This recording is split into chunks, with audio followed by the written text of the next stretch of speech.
seluruh wartawan yang sudah hadir di sini.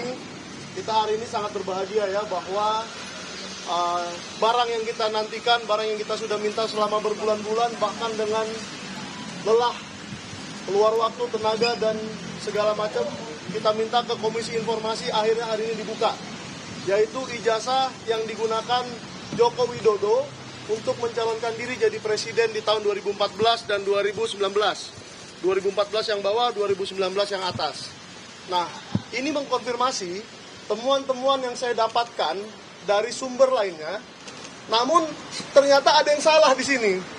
Jadi di sini agak berbeda dari sumber-sumber yang saya dapatkan mengenai ijazah yang digunakan 2014. Tetapi itu nanti akan kita investigasi lebih lanjut dan akan kita umumkan hasilnya begitu saya temukan. Nah, untuk Pak Bonatua saya ucapkan selamat bahwa penelitiannya telah membuahkan sebuah hasil ya, dan nanti akan dibukukan ya Pak Bonatua. Ya. Akan dibuat menjadi sebuah buku yang semoga akan menjadi penerusnya Jokowi White Paper. Ya, silakan Pak Bonatua untuk dijelaskan apa yang akan dilakukan. Baik, terima kasih ya.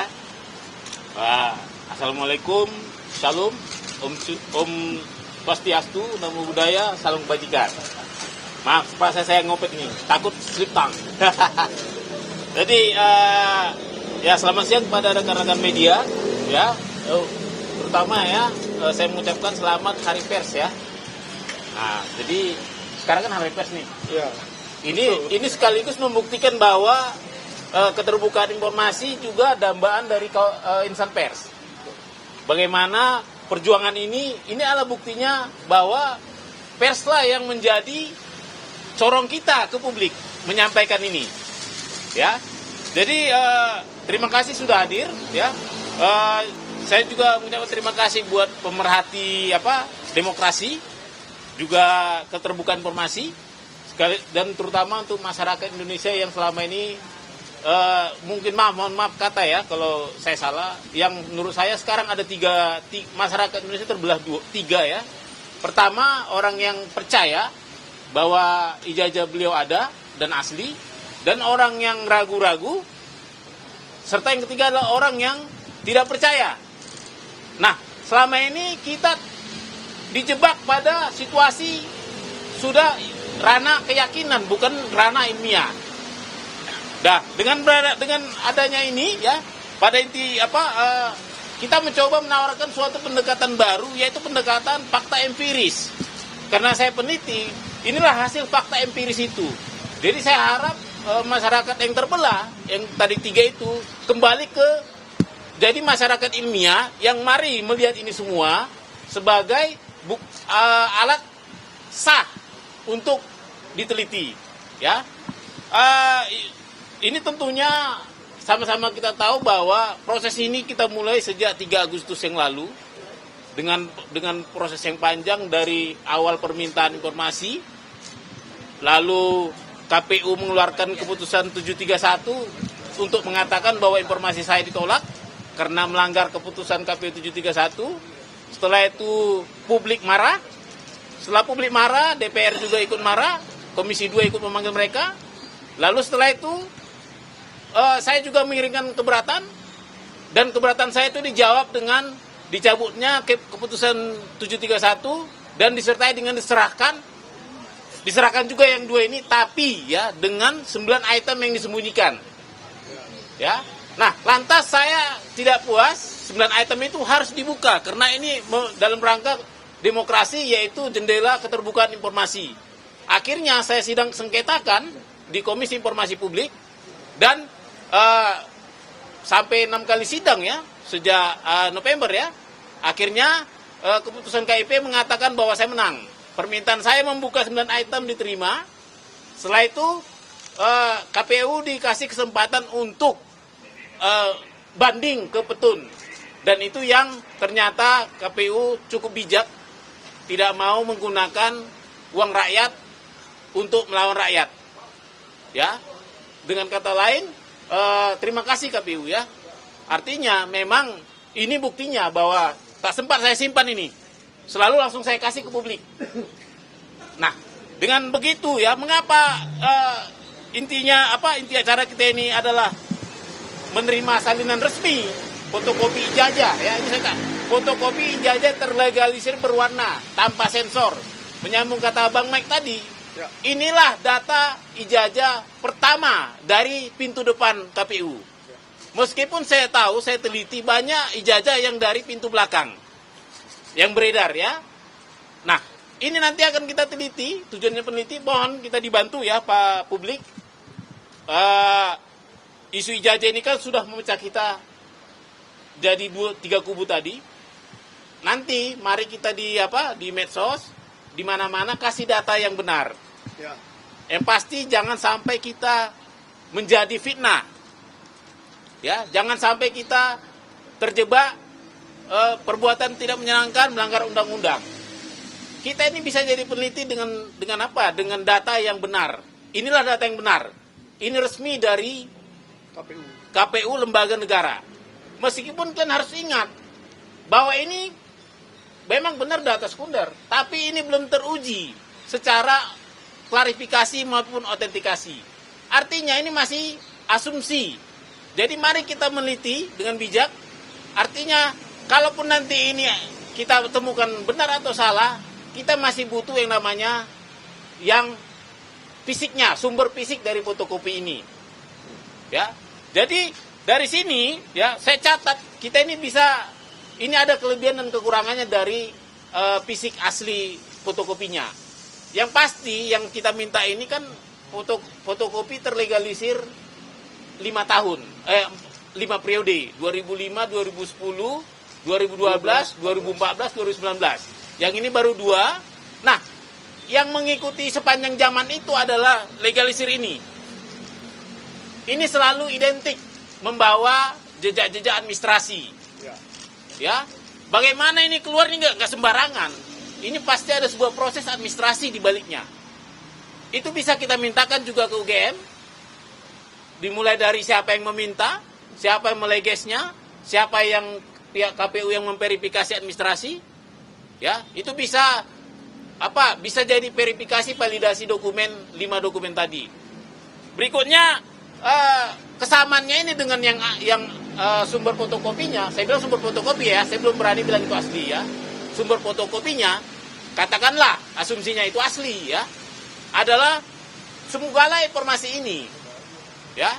Jadi bayangkan bahwa dulu ada alih media, informasi ini alih media dari yang aslinya, katakan aslinya, analognya ke fotokopi. Artinya 100% informasi ini sudah pindah. Misalnya nama, logo, foto, tanggal lahir ya kan, tanda tangan, ini sudah 100% pindah alih media dan 100% bisa dipertanggungjawabkan jika ada yang ingin menelitinya. Misalnya tanda tangan itu bisa teliti apa, mungkin nanti netizen ada yang Ahli tanda tangan. yang punya kebetulan dulu meleges pas di tanggal ini. Kan bisa dicek, ini tanda tangannya gimana? Seperti Bang Mike tadi juga, ini kan agak beda posisinya, kok geser ya kan? Nah ini juga agak geser ini dengan data-data yang pernah ada. Nah itu juga nanti akan bisa kita teliti, ya. Dan juga misalnya ada foto, ya, foto juga kita bisa teliti. Tapi khusus untuk foto dan materai, ini hati-hati. Karena apa? Foto dan ini tidak mengandung warna, ya. Walaupun katanya ini foto hitam putih, tapi mungkin kalau foto aslinya agak beda juga, nggak harus hitam putih sekali. Tapi materai juga itu kan berwarna. Meskipun bisa kita lakukan analisis tapi terbatas, ya, tetap terbatas misalnya bentuknya, ya. Dan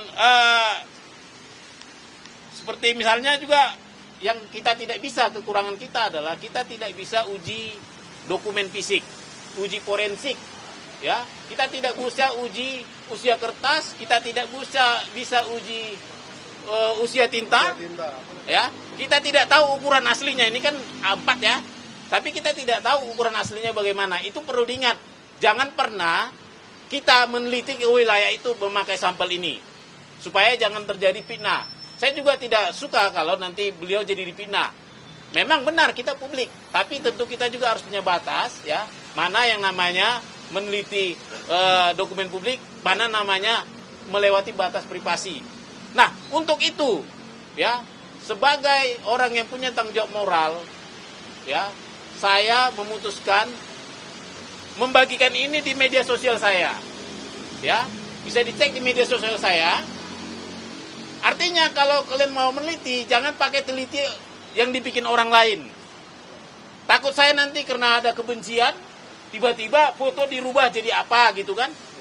Tanda tangan dirubah jadi apa sehingga kawan-kawan terjebak pada fitnah. Karena meneliti sampel yang tidak sekunder. Ini kan sekunder ya. Seperti itu. Jadi nanti silakan, nanti mungkin nanti malam saya akan upload ini.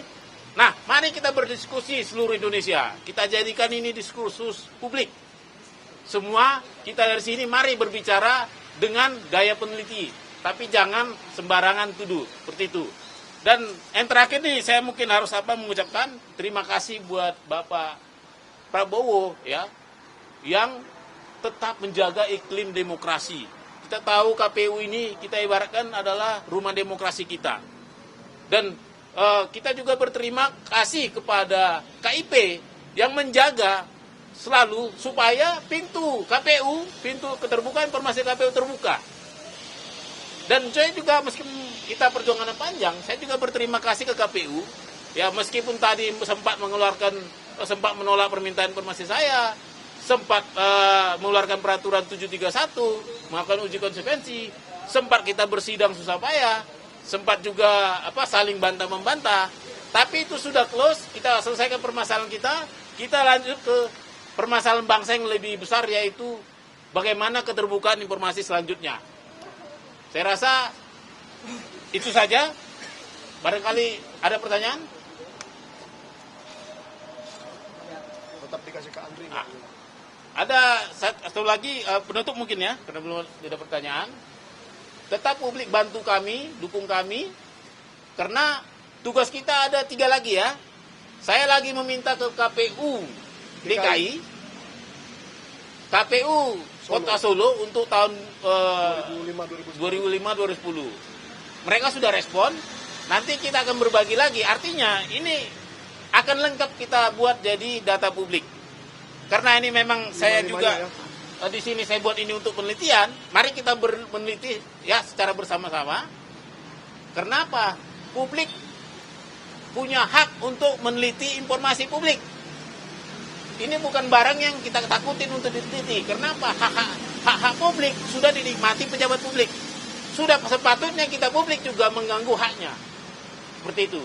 Saya rasa itu aja. Ada mau tambahin Bang Mai? Ya, saya tambahin sedikit ya Pak Bona, supaya kita tidak lupa bahwa ijazah-ijazah ini sudah seharusnya diberikan kepada Arsip Nasional Republik Indonesia untuk diautentikasi. Supaya publik percaya bahwa ini asli. Dibawalah oleh Pak Jokowi ijazah aslinya, dan KPU membawa ijazah 2 ini, dan dibawa ke Arsip Nasional supaya diautentikasi menjadi asli. Karena identik itu menurut saya tidak ada gunanya. Nah, yang kedua, tolong KPU Solo dan KPU DKI Jakarta, sudahlah, kita sudahi saja sidang itu. KPU RI saja sudah memberikan, ada apa lagi yang bermasalah di sini? Berarti ini adalah data publik dan harus diberikan.